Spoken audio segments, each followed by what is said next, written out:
Bien, bonsoir, je suis ravi d'être... oui, voilà, le monde, la vie petit à petit recommence et nous nous retrouvons donc avec du public, mais aussi pour une captation vidéo de ce rendez-vous traditionnel des coups de cœur, de mes coups de cœur de la rentrée littéraire, donc de l'automne 2021, des coups de cœur que j'espère éclectiques et qui reflètent une rentrée justement très diverse qui... vous allez voir, quand on a l'impression, moi, dans un an, ça va faire 25 ans que je tiens la chronique littéraire dans le quotidien l'Alsace, et il y a bien des moments, la passion devient du travail, hein, quand un livre après l'autre devient quelque chose qu'on a l'impression d'avoir déjà lu, déjà lu, et que s'installe une certaine routine, ce qui est l'ennemi du plaisir de la lecture. Et y a eu bien des moments pour cette rentrée où j'ai eu l'impression de tomber, de plonger dans un bain de jouvence. Là, c'est pas tout à fait un bain de jouvence, mais c'est quand même un grand coup de cœur. Et pour vraiment signifier que c'est un grand coup de cœur, c'est un livre du printemps. Mais je le glisse encore, malgré tout, parce qu'il est toujours cher à mon cœur, bien des mois après. Je le classe dans ces coups de cœur de la rentrée littéraire de l'automne. C'est donc l'autobiographie dessinée de Baudouin, qui s'est mis à la bande dessinée sur le tard, au dessin plutôt.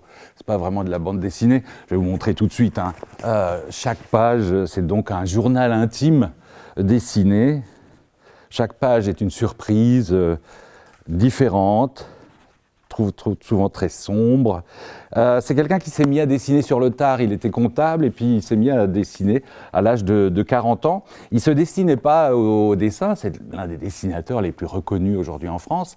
Mais en fait, celui qui devait devenir dessinateur, c'était Pierrot, son frère aîné. Et Pierrot, en fait, était un enfant malade, devait rester à la maison. Donc je vais vous lire donc, ce qu'écrit Baudouin aujourd'hui dans Les Fleurs de cimetière. Pierrot devait se protéger. La maison est une protection. Par amour fraternel, je suis resté avec lui. On n'allait pas jouer au football dans la rue. Jean, le père, était comptable. On avait du papier, des crayons. En 50, il n'y avait pas de jeux électroniques. Restait le dessin. Donc pour s'occuper, les gamins dessinent. Dessinent. Et Baudouin trouve que son frère aîné est bien plus talentueux, mais les aléas de la vie vont faire que c'est lui, qui considère qu'il est le moins doué des deux, qui va faire carrière, va devenir célèbre en France. Et donc voilà, il a 80 ans, c'est l'heure du bilan. Je reprends aussi une citation. J'ai été fait par ma mère, mon père, mes frères, ma sœur, mes enfants, Nice, Villars, une rivière, des collines, des pierres, mes amours, mes amis, des secondes d'éternité, des jours de rien, des mots, des sourires, des voyages, des pertes, des retours, des livres, des films, de la musique, des papillons, de la peinture, le dessin des autres, les miens, ma vérité m'échappe. Dans un sens, on a tout résumé. C'est d'une richesse infinie, c'est assez dur, c'est assez âpre avec lui-même. Il y a surtout il y a trois centres d'intérêt, si j'ose dire. Il y a Baudouin et les femmes, Baudouin et ses enfants, Baudouin et le dessin. Alors les femmes, il y en a tant. Isabelle, Neige, Sophie, Janine, Marie-Hélène, Katia, Frédéric, Marianne, j'en passe. Des enfants reconnus, pas reconnus, de mères différentes, au parcours heureux ou chaotique. Alors, on lit beaucoup la culpabilité, il s'est beaucoup trompé. Et c'est pas une opération rachat, mais c'est quelque part quand même une certaine rédemption par le dessin que nous lisons là. C'est très touchant. Il parle aussi de son engagement à gauche, inentamé face à la violence du capitalisme ou du libéralisme. Son combat actuel, c'est l'accueil des migrants. Son questionnement qui peut interroger aujourd'hui, à notre époque, sur la masculinité, ou sur sa masculinité, l'hommage à ses parents, à des gens modestes et qu'il considère comme merveilleux, et les arbres, comme en couverture. Évidemment, dans les arbres, il y a la question des racines, et quand on dessine son autobiographie, les racines viennent en effet automatiquement. Il dit d'ailleurs qu'il ne pourrait plus dessiner que ça, des arbres, des êtres enracinés, eux. Voilà. Ces fleurs du cimetière, c'est vraiment quelque chose de... C'est à la fois juste, fort, vrai. Voilà, j'ai été vraiment ébloui et très très très touché par ce roman graphique. Je vous ai mis, alors là c'est une BD qui vient de paraître, d'une auteure allemande qui se fait appeler Selba, qui est évidemment un pseudonyme. Elle raconte Mes mauvaises filles, vous allez comprendre ce titre étrange. Nous sommes en Allemagne en 2006, et donc Ilva et Liv, ce sont deux sœurs, dont l'une est en fait Selba, vont aider leur mère Brie à mourir. Brie, c'était l'impétueuse, la passionnée, la forte en gueule, vraiment une femme forte, mais pas gâtée par ses poumons pourris.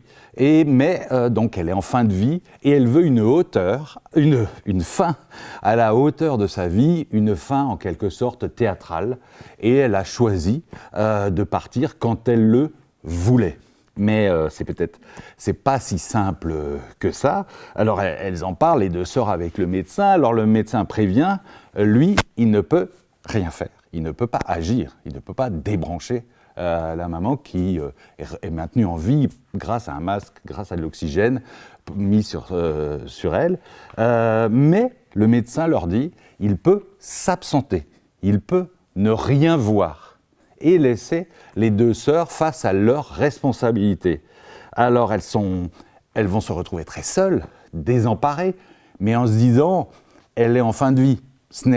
En fait, bien sûr, elle l'a demandé, elle l'exige, elle le veut. Voilà, on va la satisfaire, on fera ce geste d'amour. Mais hélas, et donc oui, elles vont le faire. Et Brie, leur mère, va mourir étouffée. Et ce terme est terrible parce qu'on enlève le masque à oxygène de quelqu'un qui est vraiment au bout du, qui n'arrive plus à respirer. Mais même là, ça dure 12 minutes. Et 12 minutes, avec les filles, voilà, c'est ça, le cœur du livre. C'est 12 minutes, mais c'est une éternité, c'est une épouvante, c'est une horreur. Alors la maman, évidemment, meurt, mais avec laissant ses filles, ses mauvaises filles, parce qu'elles ont fait ça, elles ont obéi à leur mère, c'est un geste d'amour, mais elles deviennent des mauvaises filles pour elles-mêmes. C'est le regard qu'elles portent à ce moment-là sur elles-mêmes avec une culpabilité incroyable. C'est vraiment un roman graphique, alors qui raconte aussi le remariage du père, les jalousies, les rancœurs, les joies familiales. On passe des flashbacks, puis jusqu'à notre époque, on brasse aussi l'histoire de toute la famille, les gens qui ne sont plus là quand on a besoin d'eux, ceux qui vous font des reproches, alors qu'ils n'ont rien pris en charge, etc. Elle n'élude rien, Selba, dans ce roman graphique d'une grande intensité et d'une grande empathie, et évidemment, c'est aussi un plaidoyer pour le droit de chaque individu à mourir comme il l'entend. Et voilà, je considérais que c'est un très beau roman graphique, mais c'est aussi un message important qu'il faut transmettre, et transmis comme ça, c'est vraiment formidable. Alors oui, passons donc au roman proprement dit, avec, je vous l'ai dit tout à l'heure, quand on croit avoir tout lu, tout vu, et que tout ce petit monde littéraire tourne un petit peu en rond, boum, tout à coup, au détour vraiment inattendu, c'est-à-dire au détour d'un auteur autrichien d'une quarantaine d'années dont on n'a jamais entendu parler, puisque c'est un premier roman, on se prend une claque monumentale. Alors déjà monumentale parce que ça peut servir pour les querelles conjugales, voilà, et donc c'est un premier roman, Philipp Weiss. Alors on ne sait pas, c'est toute la merveille de l'art, de la création. Qu'est-ce qui prend quelqu'un tout à coup de se dire, bon, déjà, écrire un premier roman, soit, mais je vais écrire un premier roman de 1200 pages, en 5 volumes, chacun d'un genre différent. Déjà, le titre est sublime, Le grand rire des hommes assis au bord du monde.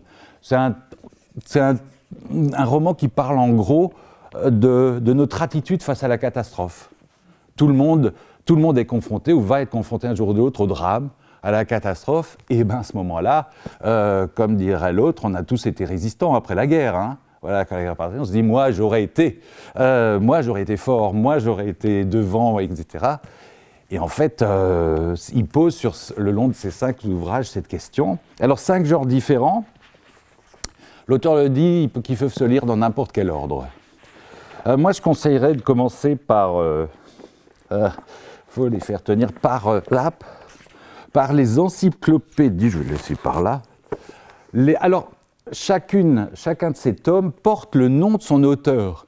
Donc pas Philippe Weil, c'est le nom du personnage qui est écrit. Donc un personnage de fiction. Et le premier talent de Philippe Weil, c'est justement de donner des voix extrêmement singulières aux 5 auteurs de ces 5 tomes. Et notamment à Paulette Blanchard.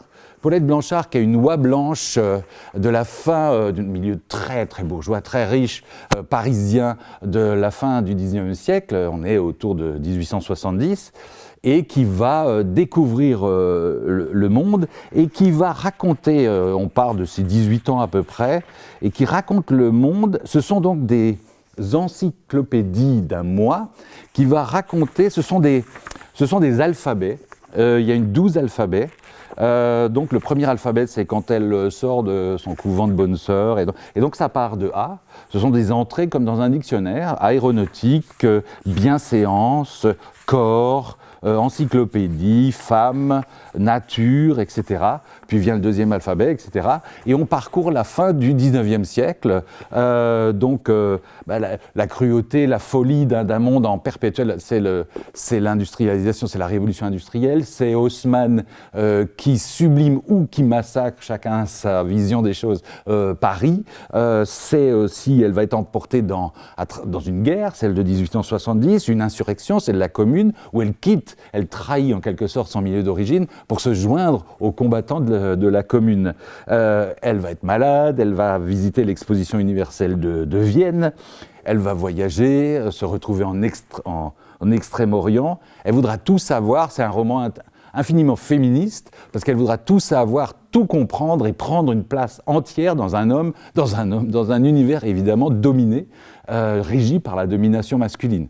On ne questionnait même pas, même au sein des combattants de la Commune, les femmes étaient reléguées. Et donc il fallait avoir une voix encore plus forte que les autres pour faire entendre une voix de femme.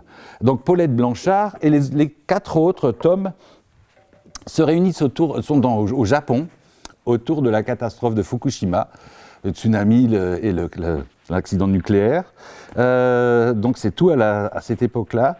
Nous avons Jonas, ça c'est un récit de Jonas qui cherche passionnément et désespérément l'amour de sa vie. Cet amour de sa vie, c'est Chantal Blanchard, une descendante lointaine de la Paulette de la fin du XIXe siècle, qui, elle, tient des carnets, elle erre dans le Japon de la catastrophe, et donc ce sont des carnets avec des dessins, des photos, des notations, des fragments d'une exploration du Japon et aussi d'une introspection personnelle. C'est tout à fait passionnant, bouleversant. Alors, ce sont donc les carnets d'Akio. Alors, c'est un petit garçon qui a été emporté par le tsunami. Il raconte qu'il était sur le toit, sa maison a été emportée, il était sur le toit avec son chien et sa sœur, ils étaient comme ça emportés par le tsunami, et il se retrouve dans un gymnase avec d'autres rescapés, mais ayant perdu, étant sans nouvelles de tous ses proches, et il dicte à un dictaphone ses pensées avec cette voix tellement bien restituée et tellement bouleversante d'un enfant. Et nous avons donc dans ce volume la restitution de ces enregistrements sur son dictaphone. Ça m'a absolument bouleversé. Et le 5e, c'est un manga. Voilà, donc une bande dessinée à la japonaise, donc qui se lit à l'envers. Je ne vais jamais y arriver. Mais j'y suis arrivé. D'habitude, je n'arrive pas à lire les mangas, et là, j'y suis arrivé, qui parle du lien de la difficulté dans le Japon d'aujourd'hui à se saisir du réel. Tout est confisqué par le numérique, par le virtuel, et en quoi nos vies sont-elles encore réelles, en quoi nous pouvons imposer nos propres choix face à la multiplication des données, des réseaux, etc. Donc c'est assez sombre et c'est extrêmement intéressant. Il faut renoncer à comprendre, surtout, il faut se laisser porter par ce manga. Vous voyez l'étendue l'étendue des récits, ça donne un ensemble à la fois, c'est-à-dire qu'on rebondit de lecture en lecture, donc on part de surprise en surprise, et à la fois l'ensemble est totalement cohérent, et c'est quelque chose d'unique, quelque chose de singulier, et d'extrêmement réussi.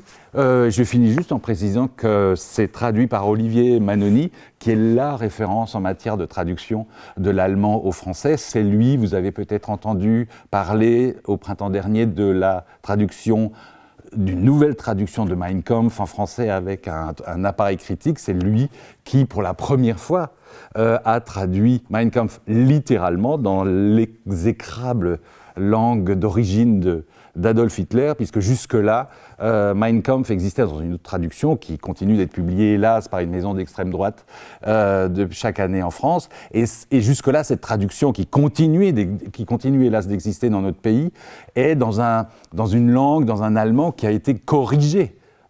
Qui est assez soutenu, un allemand assez soutenu, qui est très différent de la langue de base, je vous disais, assez catastrophique au niveau syntaxique, grammatical d'Adolf Hitler. Et Manoni rend cette langue littéralement pour la première fois dans cet événement éditorial qu'a été l'édition en France avec cet énorme et juste appareil critique de Mein Kampf. Alors, vous allez peut-être être surpris, puisque j'ai appris par un ami libraire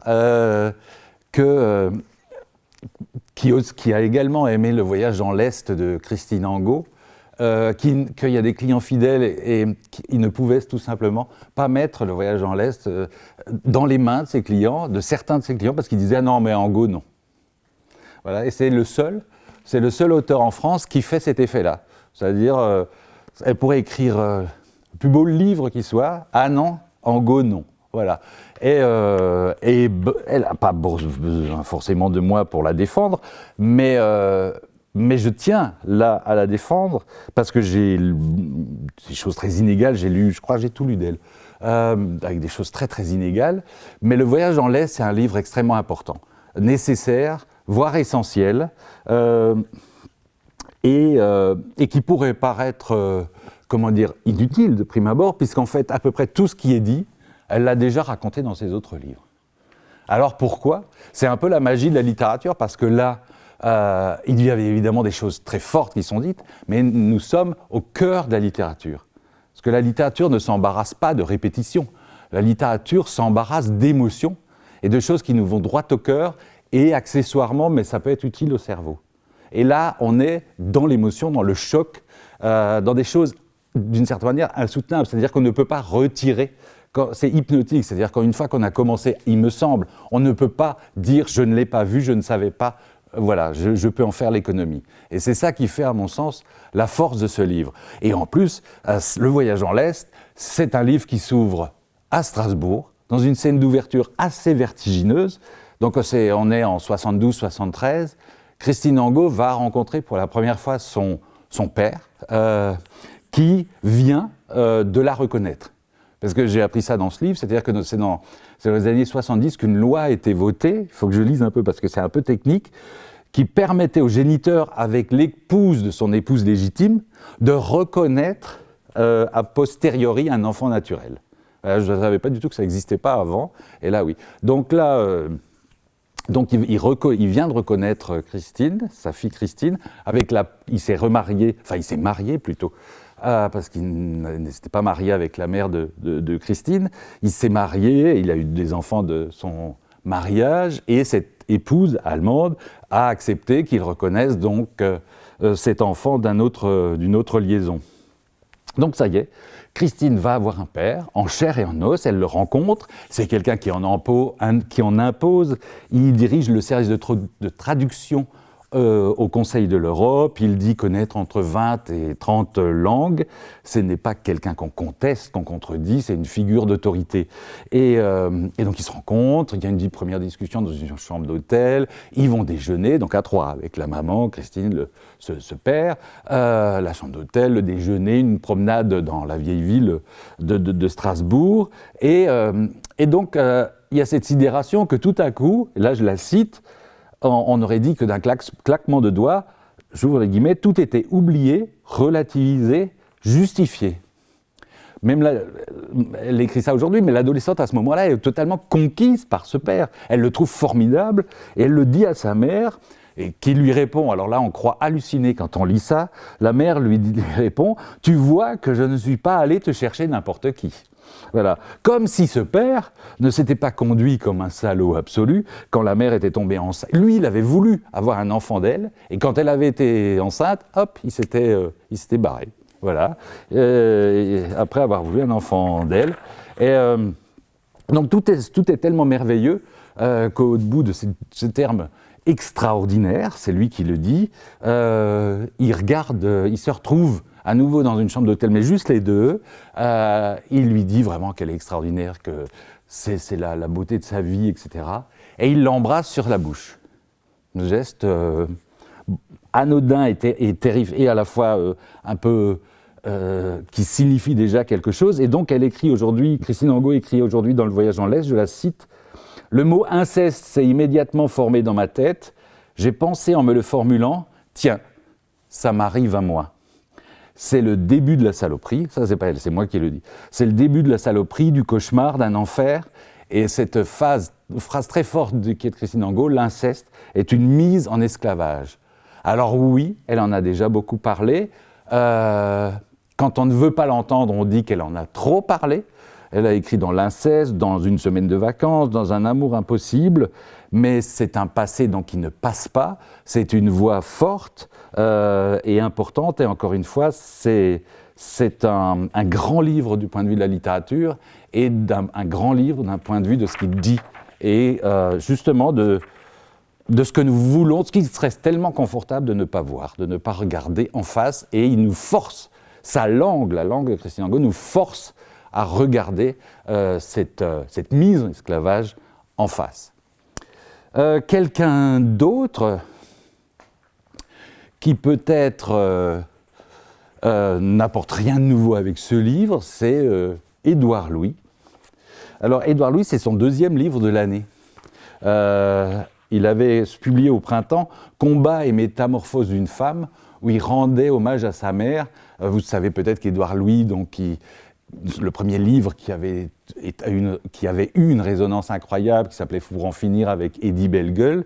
Eddie Bellegueule, c'était son véritable nom d'origine, dans une famille extrêmement pauvre et où régnait une violence de classe dans le nord de la France. Et donc, il avait décidé notamment de changer de nom et de s'appeler Édouard Louis. Il était devenu élève de l'École normale supérieure. Il est conférencier dans le monde entier. Voilà, il est reconnu par tous les milieux intellectuels. Voilà. Donc c'est une ascension, une réussite incroyable. Et donc il rendait hommage parce que sa mère, qu'il avait beaucoup, enfin il avait été très très dur, je ne sais pas, mais en tout cas il en avait dépeint un portrait terrible dans ses précédents livres. Mais elle a changé de vie. Elle a viré le père. Elle vit à Paris aujourd'hui. Et donc, dans un court livre, elle est assez touchant. Il racontait ces combats et métamorphose d'une femme, sa mère. Il y avait notamment une scène formidable où il faisait rencontrer... il y avait sa mère et Catherine Deneuve, donc Édouard Louis qui connaît des gens du monde aujourd'hui, connaît Catherine Deneuve. Donc il y avait sa mère et Catherine Deneuve qui fumaient une cigarette sur un trottoir à Paris, comme ça, chez elle. C'était assez incroyable. Mais en même temps, j'ai trouvé ce livre attachant, mais en même temps, je me disais, on arrive au bout de quelque chose, quoi. On arrive au bout d'un cycle. Ça fait 6 livres qui nous parlent de sa famille. Ça va. Sa langue, je trouve sa langue magnifique, d'une grande fluidité, une musicalité extrême, d'une évidence, qui nous montre quelque chose d'autre, qui passe à de la fiction, ou enfin voilà. De quoi est-il capable en matière romanesque? Et puis pas du tout. Pas du tout. Il en publie un autre et je reçois ce livre en me disant changer méthode. Donc en effet, il va nous raconter ce qui est déjà dans ses livres, ou à peu près ce qu'il y a dans ses livres. Et j'ai été J'ai déjà dit bouleversé aujourd'hui, ce soir, que je ne le dise plus après, je ne sais plus. Mais en tout cas, là du coup, j'ai vraiment été bouleversé. C'est vraiment c'est de la littérature, là aussi, à l'estomac, alors que c'est quelqu'un qu'on peut imaginer, dont la vie se passe dans les plus hautes sphères intellectuelles du pays à l'international. Je lis juste quelques lignes. Je vais sauter, c'est plus long que ça, mais je vais sauter des lignes, mais je vais vous lire quelques lignes d'un des deux prologues. J'ai 26 ans et quelques mois, parce qu'il est tout jeune, quoi. On a l'impression que, voilà, qu'il est là depuis si longtemps. J'ai 26 ans et quelques mois, la plupart des gens diraient que ma vie est devant moi, que rien n'a commencé encore, et pourtant je vis depuis longtemps déjà avec l'impression d'avoir trop vécu.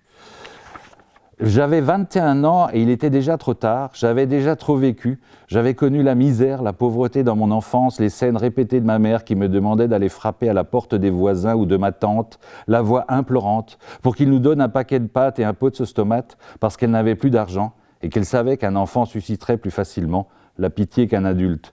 J'avais connu la violence, mon cousin mort en prison à 30 ans, mon grand frère malade de son alcoolisme dès l'adolescence, qui se réveillait ivre le matin avant d'avoir bu, tellement l'alcool imprégnait son corps, ma mère qui le niait de toutes ses forces pour protéger son fils, qui nous jurait chaque fois qu'il buvait que c'était la dernière fois, qu'après ça, il ne boirait plus jamais.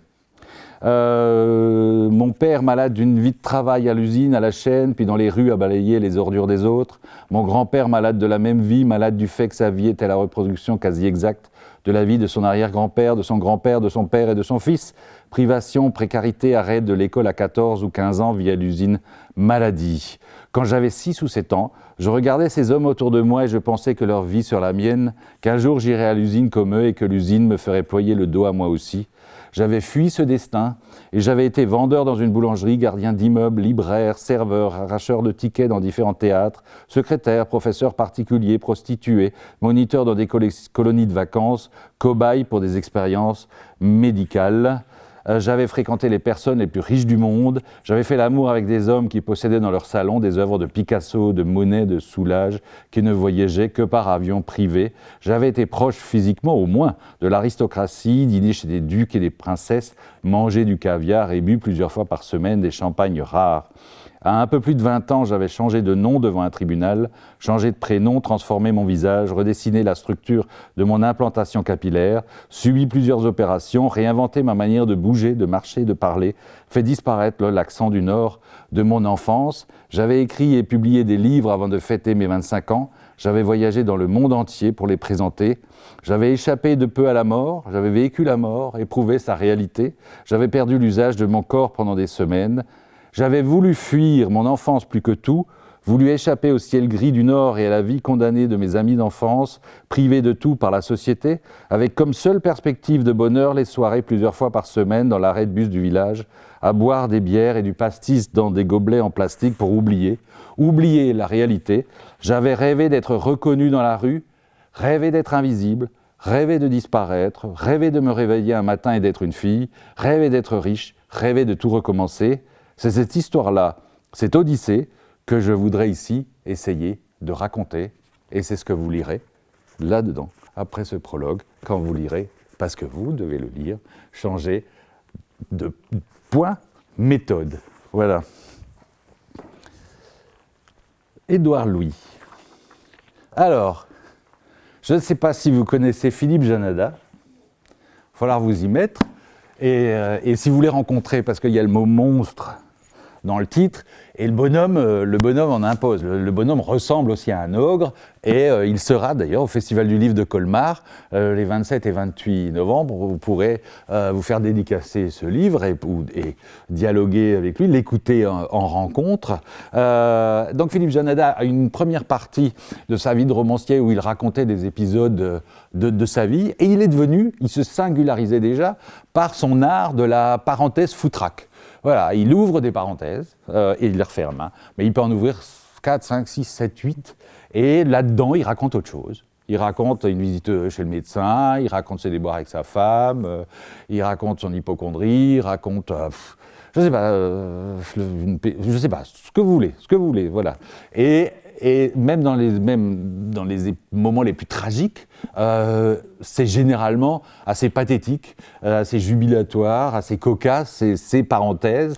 Et donc on est toujours, on passe d'une atmosphère à l'autre, et c'est ce qui fait sa singularité. Donc après ces 6-7 premiers romans sur des épisodes autobiographiques, il en est passé à rendre justice. C'est-à-dire, ça fait 4 livres maintenant qu'il s'attaque à des faits divers célèbres, où il considère que la justice n'est pas vraiment passée. Quelque chose, ou elle aurait passé trop vite. Voilà, s'est débarrassé trop rapidement de cas peut-être un petit peu plus complexes.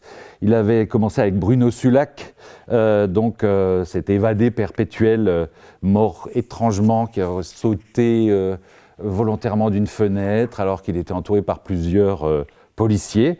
Il avait donc l'affaire Pauline Dubuisson, celle qui était dans le film de Clouseau, l'affaire du film La Vérité de Clouseau. Donc c'était son roman La Petite Femelle. Et puis le précédent il avait eu le Fémina pour La Serpe, sur ce qu'on appelait le triple assassinat du château d'Escoir. Alors là, au Printemps des monstres, qu'est-ce qu'on en est? C'est l'histoire, alors peut-être que ça vous dit quelque chose, mais de toute façon on va replonger avec tous les détails dans l'affaire. On découvre le corps d'un enfant, on est le 27 mai 1964, on découvre le corps d'un enfant dans le bois de Verrières, donc au sud de Paris. Et un peu plus tard, donc, il y a un certain Yves Taron qui se rend au commissariat pour signaler la disparition de son fils, Luc. Il a mis un peu de temps, le père, parce que le gamin avait l'habitude de fuguer. Donc le lien est fait avec le corps découvert dans la forêt, donc 11 ans, Luc Taron, 11 ans. Mais l'enquête débute en piétinant, parce que aucune trace d'agression sexuelle sur l'enfant, aucune trace de lutte sur le garçon qui aurait simplement été étouffé face contre terre, aucune trace de la veste qu'il portait la veille. Et d'ailleurs, comment se fait-il comment est-il arrivé jusqu'à ce bois, et puis aucune trace de cet homme en costume bleu qui serait sorti, qu'on a vu sortir de ce bois très très tôt. Et alors, il se passe quelque chose d'étrange, c'est que quelqu'un va appeler la radio Europe 1 en disant qu'un message est déposé sur le pare-brise d'une voiture. Il appelle Europe 1 en disant voilà l'immatriculation de la voiture, et il y a un message sur le pare-brise de cette voiture. Bon, on prend cet appel, on n'en tient pas compte, et donc la même personne va appeler l'AFP et dire « Je suis l'étrangleur ». En personne n'est encore l'étrangleur. Bon, je suis l'étrangleur et il y a un message, tout ça. Donc l'AFP, voilà, on voit le message, reçoit le message, trouve le message. Du coup, avec Europe 1, ils font le lien. Et en plus, cet étrangleur qui signe ces messages d'un triple X. Voilà, ces messages, c'est XXX. Et il ne va plus arrêter. Voilà. Et ça va faire ce qu'on n'appelait pas encore à l'époque le buzz. Parce que ces messages vont être souvent ignobles, notamment par rapport aux parents du petit Luc, orduriers. Ça va vraiment être infernal. Jusqu'à ce que... voilà, la police ne trouve pas le meurtrier. Jusqu'à ce qu'il fasse l'erreur de trop, et que, la police arrête le monstre. Voilà. Et là, grosse déception.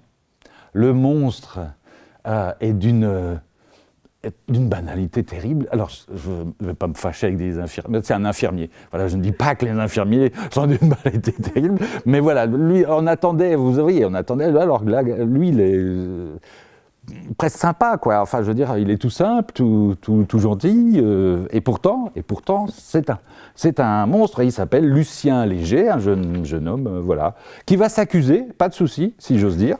Il s'accuse du meurtre, et donc le procès peut aller à son terme, et il va être condamné à la réclusion à perpétuité. Et vous en avez peut-être entendu parler de ce Lucien Léger, puisqu'il est dans l'histoire de la détention en France le plus long prisonnier, il fera 41 ans de prison, il sera libéré en 2005, donc après 40 ans derrière les barreaux, et il mourra 3 ans après, en 2008. Le problème, c'est qu'en prison, il va changer de version, il va clamer son innocence. Et puis il va rechanger, puis rechanger, puis rechanger, ce qui n'aidera jamais pour ses demandes de libération anticipée. Voilà. Et donc, il y a des... C'est exactement le genre de... ces versions différentes, la personnalité de l'assassin qui ne ressemble pas, mais qui... je dis qu'il ne ressemble pas à un tueur, mais à quoi ressemble un tueur, hein? Vous avez la réponse. Regardez-moi, par exemple. Hein. On ne croirait pas. Donc Philippe, c'est exactement le genre d'affaire qui va titiller. Et alors, si Philippe Janada commence à être titillé, très vite, il va devenir obsédé. Voilà. Donc là, c'est 3 années de travail, de labeur acharné, à essayer de rencontrer les surveillants. Bon, les surveillants, il n'y en a plus beaucoup, mais de travail de documentation, d'aller sur les lieux. Et il raconte évidemment sa quête. Des parenthèses, il y en a partout. Ce coup-ci, il parle un petit peu plus de santé, un petit peu moins de sa femme. Mais il y a toujours des moments de grand sourire dans cette affaire difficile et grave quand même. Et donc il démêle les incohérences, les erreurs, les mensonges, les manipulations. Il ferraille avec la vérité et c'est absolument passionnant. C'est absolument passionnant, l'affaire elle-même, mais globalement le fonctionnement de la justice, globalement le fonctionnement, les préjugés, oui, de toute une société. Il dépeint l'époque des années 60 d'une manière absolument formidable. On y est, c'est en 3D, voilà, on est plongé dans cette société-là. Et c'est un pur régal. Philippe Janada, ça fait longtemps que je l'aime beaucoup. Et c'est, comme je vous le disais, c'est aussi un sacré personnage. Un autre format de livre, c'est un premier roman. Étienne Kern, c'est quelqu'un qui a des origines alsaciennes, il vit à Lyon. Et peut-être, vous aviez déjà entendu parler des livres à 4 mains qu'il fait avec Anne Bockel, son épouse. Il avait fait une histoire absolument roquignolesque des haines d'écrivains. Voilà, mais il en a fait une autre sur les amitiés d'écrivains, et il en a fait une formidable sur les plus jolies fautes de français commises par les grands écrivains. Voilà, ça donnait bonne conscience. Récemment, il a écrit, mais seul, Le tu et le vous.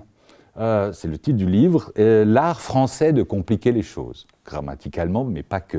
Voilà. Donc pour son premier roman, Les Envolés, un très beau titre, il raconte Franz Reichelt.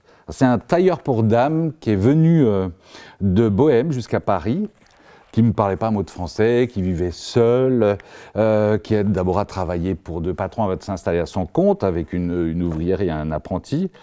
Dans un coin de l'atelier, il avait la robe qui était exposée sur un vieux mannequin de bois, et qui était tellement belle que plein de clients voulaient l'acheter, mais elle n'était pas à vendre, c'était son secret.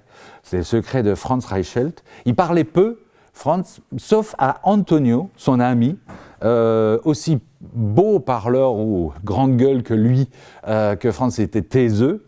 Et Antonio, passionné d'automobile et bientôt d'aéroplanes, parce que, en effet, c'est l'époque de... Vous voyez ces films, hein, où on voit les débuts de l'aviation, ou des avions ou ce qui ressemble à des avions fait 3 mètres, décolle de 3 mètres, puis se pose, ou généralement s'écrase. Voilà, parfois ils en sortent, parfois ils n'en sortent pas. Et Étienne Kern, d'ailleurs, raconte justement Les Envolés, cette époque où je le cite, où on se laissait griser par l'appel du possible. Il fallait en être, dit-il, vivre le rêve, la foi, le désir, le vertige. Beaucoup cette phrase. Et Franz, pris dans le tourbillon, vraiment étourdi par les projets, les rêves, les belles paroles d'Antonio, il va se prendre au jeu. Et à la faveur d'un concours d'invention, lui qui est tailleur, donc qui manie le tissu, il va concevoir l'idée de quelque chose qu'on pourrait porter et qui, en cas de chute, par exemple, d'un avion ou d'une très grande hauteur, pourrait vous sauver la vie. Et donc, il a l'idée du premier parachute. Merci. Et donc, il construit, il conçoit, il coud son invention, et donc c'est la scène d'ouverture du livre, et on le trouve, parce qu'il y a un film aussi qui est témoin de ce moment-là. Au petit matin du 4 février 1912, il monte au premier étage de la Tour Eiffel, affublé de son invention sur le dos, et voilà, pour montrer, et pour gagner le concours, et pour montrer à quel point ça marche, et il va sauter, parce que ça va s'ouvrir, il en est convaincu, et puis voilà, évidemment, si j'ose dire, le parachute ne s'ouvre pas, et Franz Reichelt meurt. Et voilà, c'est ces fous volants, ou pas.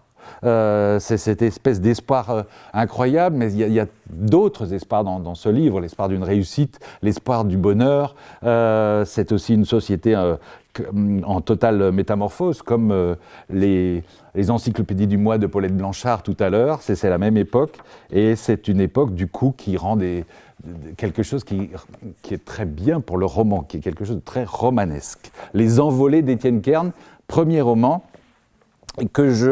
alors, du coup, je passe aussi sur un autre premier roman, Manon Fargueton, qui est déjà connu dans le domaine de l'imaginaire, de la fantaisie et en jeunesse, notamment certains ouvrages qui traitent de questions de société difficiles. Qui prouve aussi par ce premier roman que la différence entre littérature jeunesse ou adolescente et adulte n'a que peu de raisons d'exister, parce que le talent qu'on reconnaissait à Manon Fargueton pour les adolescents, il est là entièrement. C'est l'histoire de Manon, donc ne serait-ce point autobiographique, qui a 16 ans, parents divorcés, de grands frères, et qui croit un peu tout savoir, c'est un peu l'âge. Et il y a un éditeur de BD de 56 ans qui va jeter son dévolu sur elle. Elle l'aime de toute son âme, c'est une passion, elle est mais immature, égoïste, le quinquas tisse sa toile autour d'elle. Et les parents essaient de la défendre, mais elle veut rien savoir, elle est libre, elle est grande, elle sait tout. Et personne, en fait, ne voit que Manon a été victime, avant cela, d'un proche de la famille. Alors c'est tout un collage, Manon qui crie, qui s'impose, qui boude à travers des textos, des mails, des lettres. C'est tout un chœur autour d'elle dont on entend aussi les voix. C'est un roman choral. Il y a les rapports de police, les lettres de Manon à elle-même. Elle grandit, elle apprend à dire non, elle compose avec le déni du viol, et puis elle finit par prendre son envol, clouant le bec à ses deux prédateurs en obtenant justice. Voilà, c'est un premier roman très fort. En fait, c'est un premier roman pour quelqu'un qui a déjà tellement publié, mais on dit donc en France, le premier, on ne commence vraiment à être pris au sérieux que quand on écrit, malheureusement, qu'en littérature générale, avant à croire que ça ne comptait pas. Mais voilà, il y avait un talent, son talent est toujours là, et je vous conseille ardemment Manon, tout ce que dit Manon est vrai, de Manon Fargueton. Ça va passer beaucoup trop vite cette soirée. Martine Lombard, alors aux éditions Mediapop, diffusion nationale, mais publiée à Mulhouse. Martine Lombard raconte l'Allemagne de l'Est, l'ex-RDA. Elle sait de quoi elle parle, puisqu'elle est originaire de Dresde. Elle a étudié à Berlin-Est avant de quitter la RDA. On l'a un peu aidée à partir. Et elle vit aujourd'hui à Strasbourg. Enfin, elle s'est d'abord installée à Paris, mais elle vit à Strasbourg. Ce sont des nouvelles teintées d'une mélancolie assez ciselée. C'est très fort et joli, et d'une colère qui n'est pas éteinte, sur cette promesse avec laquelle elle était partie prenante, de cette promesse d'un avenir radieux, éteint par la surveillance de tout un peuple. Il y a une scène vraiment étonnante vers la fin sur la Stasi qui l'approche pour rendre de menus services. Et je ne savais pas comment. Voilà, on apprend comment ça se passe. On a tous, la surveillance globale, mais comment ça se passe concrètement? Comment on peut vous approcher en disant, vous allez nous aider à surveiller les autres? Et comment, à partir du moment où on dit non, on ne peut plus aller à l'université, si ça continue à pas aller, si on continue à pas obéir, on doit quitter le pays. Enfin, il y a une espèce c'est des effets dominos qui est assez terrible. Il y a deux nouvelles presque comique, tellement c'est outrancier, mais elle nous raconte l'embrigadement dans les camps de jeunesse. C'est effrayant, c'est absolument effrayant, mais c'est vraiment ça exister. Mais c'est aussi des nouvelles sur le désenchantement, parce que passer à l'ouest, quand on passait à l'ouest, on restait un aussi. Aussi, voilà, quelqu'un de l'ost, de l'est. Donc, comme si on avait de la boue aux semelles. Hein. C'est les humiliations, le déclassement, les préjugés et le mal du pays. Parce que là d'où on vient, même si c'est une société de surveillance, c'est son pays, ce sont ses origines, c'est sa famille. Voilà. Tout ça est raconté dans Passe-Passe. C'est un vrai coup de cœur aussi de Martine Lombard. Les romans... Alors, je ne sais pas s'il n'y en a pas tellement en littérature française, ou alors c'est moi qui n'y vais pas spontanément, mais les romans français qui ont un souffle romanesque, comme Mamba Point Blues de Christophe Dingean, il n'y en a pas tant que ça. Donc, c'est l'histoire de Jules Cano, un Français d'origine sénégalaise, percussionniste de jazz, et il sert donc au début du XXe siècle, il sert d'interprète aux Harlem Hellfighters, des soldats noirs américains du 369e régiment d'infanterie, qui arrive en Alsace en 1918. Et c'est là que Jules rencontre Sigrid à Bitschwiller-les-Tannes, donc après Tannes. Hein. Et puis plus tard, c'est toutes les aventures de ce début du siècle.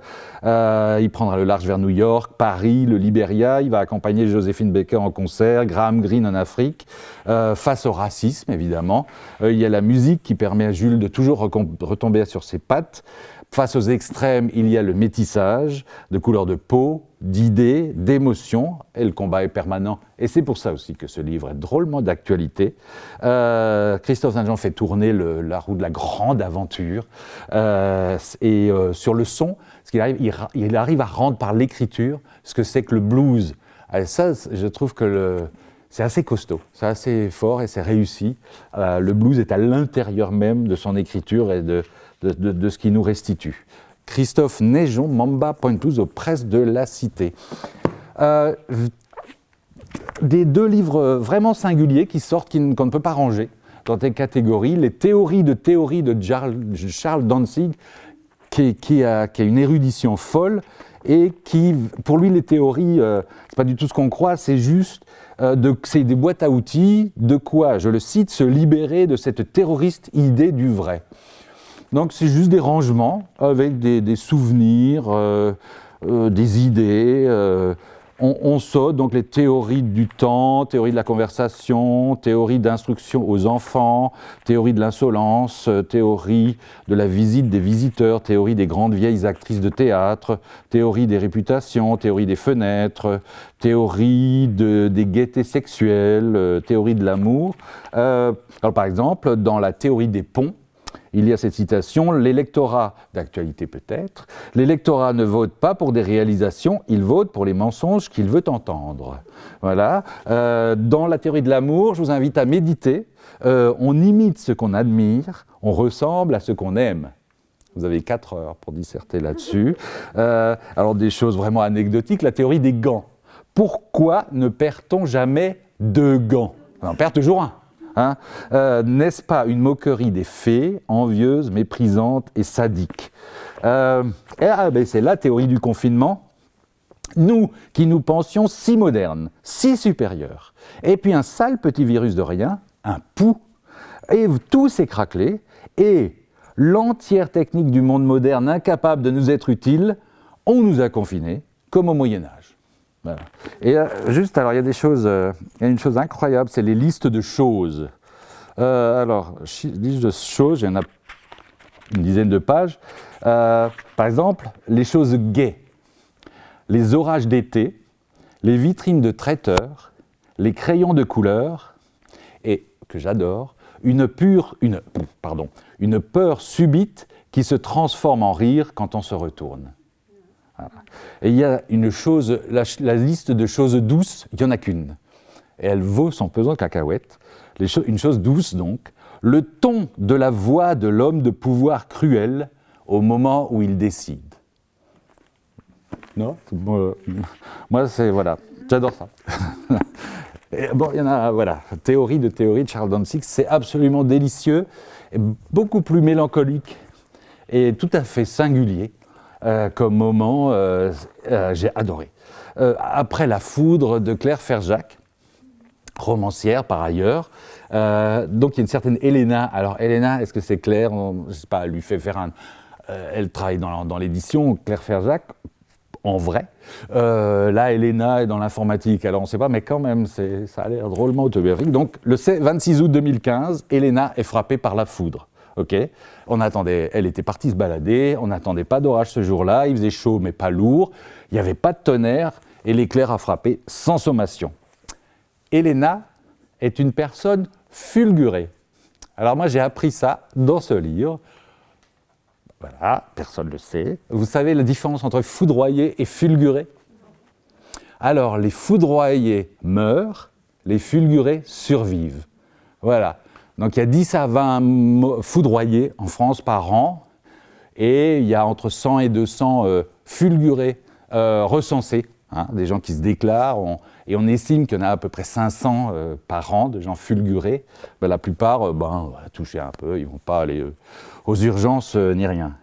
Alors, elle raconte la violence du choc, la sidération durant les jours, les semaines, les mois, parfois davantage, qui suit, les séquelles physiques et neurologiques qui persistent. Alors dans son cas, c'est vraiment incroyable. Dans son cas, elle, puisqu'il n'y a pas deux fois, comme c'est un choc neurologique, il n'y a pas deux pistes de la foudre dans l'humain. Alors dans son cas, elle a vu certaines de ses capacités cérébrales augmenter. Tout à coup, elle a pu accomplir plusieurs choses à la fois, et notamment des choses dont elle n'était pas capable auparavant. Et encore plus tout à fait touchant, elle n'avait pas de souvenir d'enfance. Et notamment, elle n'avait aucun souvenir de son père qui était mort quand elle avait 5 ans et qui, pour elle, était une figure de l'absence, même de l'abandon. Elle n'était jamais parvenue à se réconcilier avec son père. Et là, elle a accès avec une précision et une vérité à la vie même durant son enfance. Ses promenades avec son père, elle se voit sur les épaules de son père. Elle voit les repas, elle voit tout avec une précision. Ça va durer quelques semaines et ça sera à nouveau parti. Donc c'est vraiment étonnant. Et d'un point de vue plus négatif, à l'opposé, elle est totalement ébranlée dans ce qui faisait sa force, sa rapidité, sa concentration, son énergie, quelqu'un qui bougeait tout le temps à 100 à l'heure. Et là, elle se sent diminuée, lente, elle ressent un besoin de solitude, elle se coupe de ses amis, mais au fond, ce coup de foudre, il faudra étudier l'expression, elle se demande si c'était pas au fond l'électrochoc nécessaire qu'elle attendait. Voilà, elle se dit, est-ce que c'est un message reçu, pas juste un manque de chance? Il n'est pas arrivé en fait par hasard. La question est, est-ce qu'il y a des hasards, est-ce qu'il y a du hasard ou pas? On peut en discuter. Est-ce qu'il y a cette conjonction, la trouble beaucoup, parce que ce qu'elle devient, la personnalité qu'elle devient, c'est en fait la personne qu'elle souhaitait devenir, mais c'est pas qu'elle n'ose, parce que dans l'ébullition parisienne, au quotidien, tout ça, voilà. Et elle en avait marre de courir, mais elle ne se l'avouait pas totalement, et elle n'y allait pas, voilà, vers cette vie. Alors, Claire Ferzac convoque la science, la nature, la littérature, la peinture. Il y a des reproductions de tableaux, voilà. Et il y a même des petits questionnaires, comme ça, c'est très original, pour savoir si le lecteur suit. Voilà, donc au bout des chapitres, il y a des petits questionnaires avec des questions. Il faut cocher et puis répondre à des questions. Donc, par exemple, elle rappelle les choses et elle dit donc, je vous fais, à vous de répondre comme ça. Aimez-vous les orages? Oui, non, de loin. Voilà, 3 possibilités. Si oui, pour quelle raison? Que vous évoque-t-il? Et il y a 3 lignes pour, il faut répondre. Avez-vous peur des orages? Oui, non, un peu. Si oui, pourquoi et depuis quel moment? Voilà. Et donc le livre est comme ça, des moments de respiration qui sont très originaux. Voilà. Et c'est un livre foncièrement, globalement original. En littérature étrangère, le grand livre, mais ce n'est pas le premier de sa part, c'est vraiment un écrivain absolument majeur.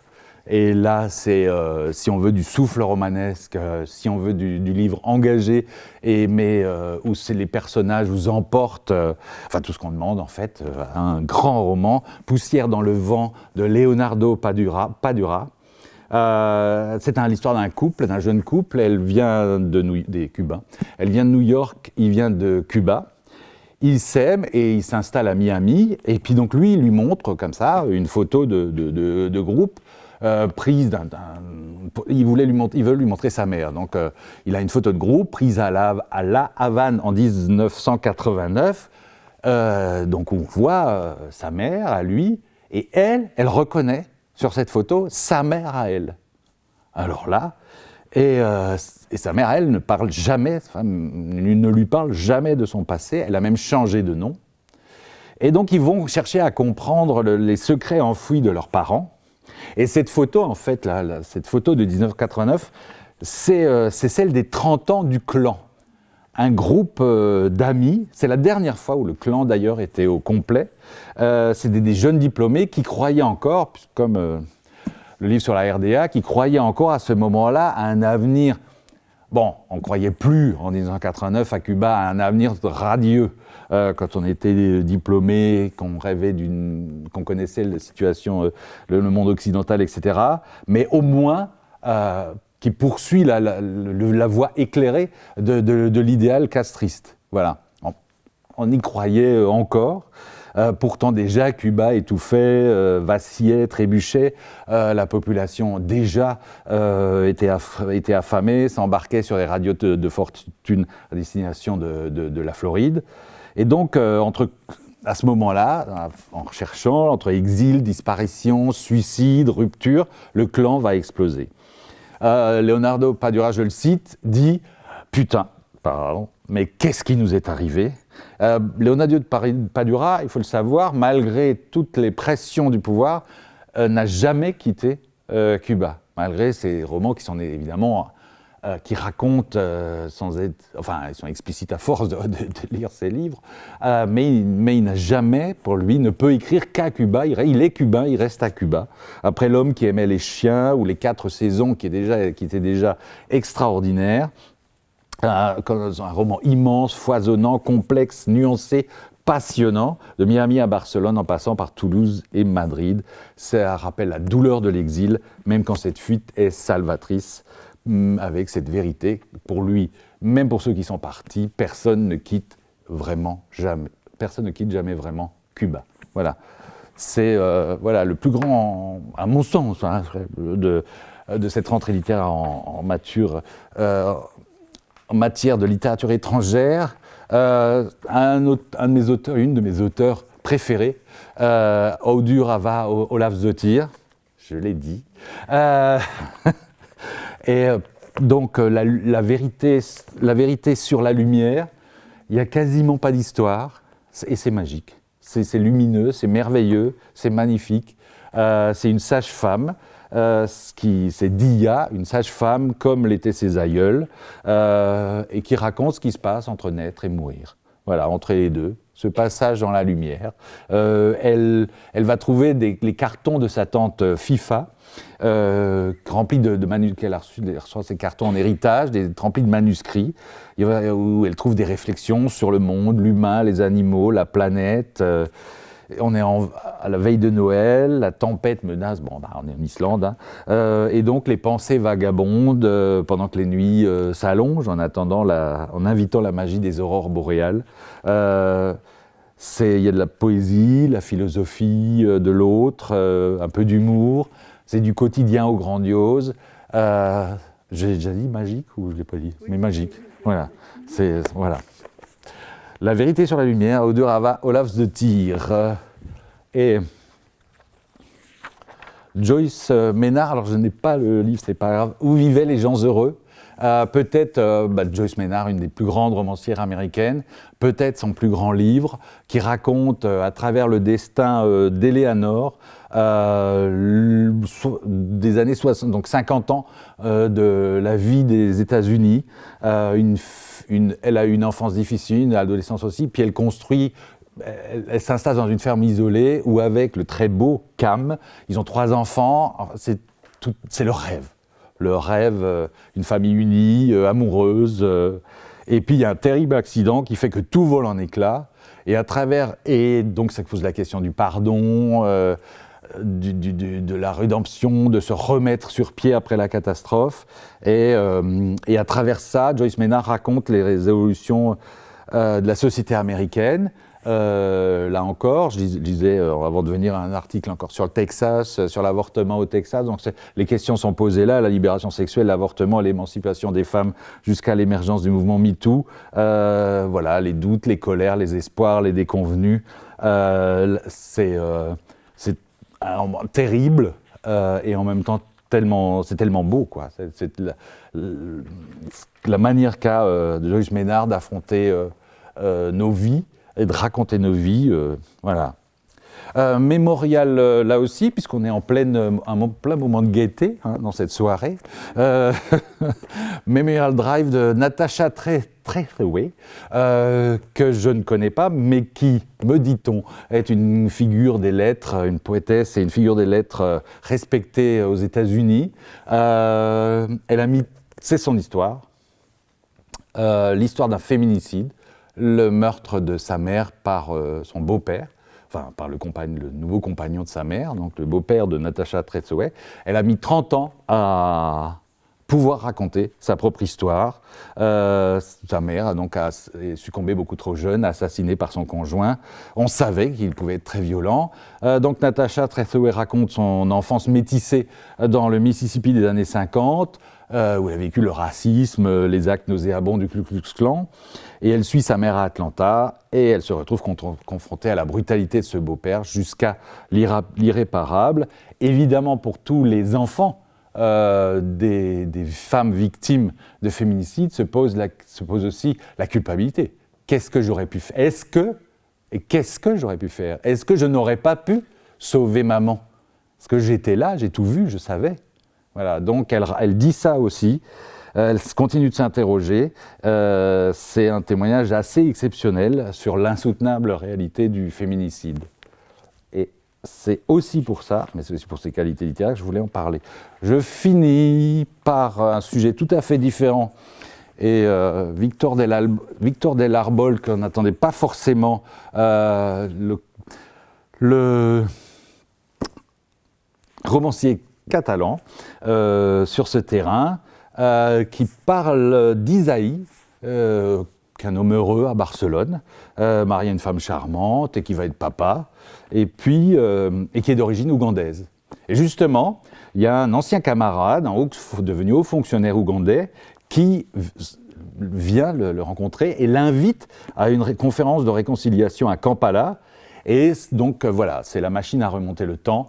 Isaïe se retrouve projeté dans son passé qu'il a essayé d'effacer parce que, à l'âge de 12 ans, il a été enrôlé dans la LRA, l'armée du seigneur Joseph Kony, qui était constituée de environ 30 000 soldats, pour la plupart des enfants soldats, des enfants enlevés, et qui est responsable, une armée responsable de l'assassinat de 15 000 personnes en 25 ans.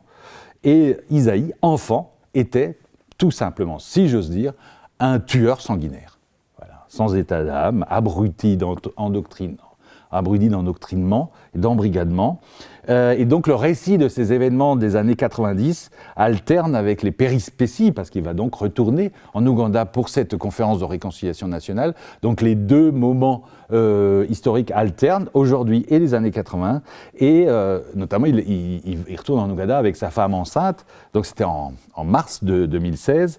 Alors parfois, la violence est, vous imaginez, la guerre par des enfants soldats, par moments le roman est d'une violence insoutenable.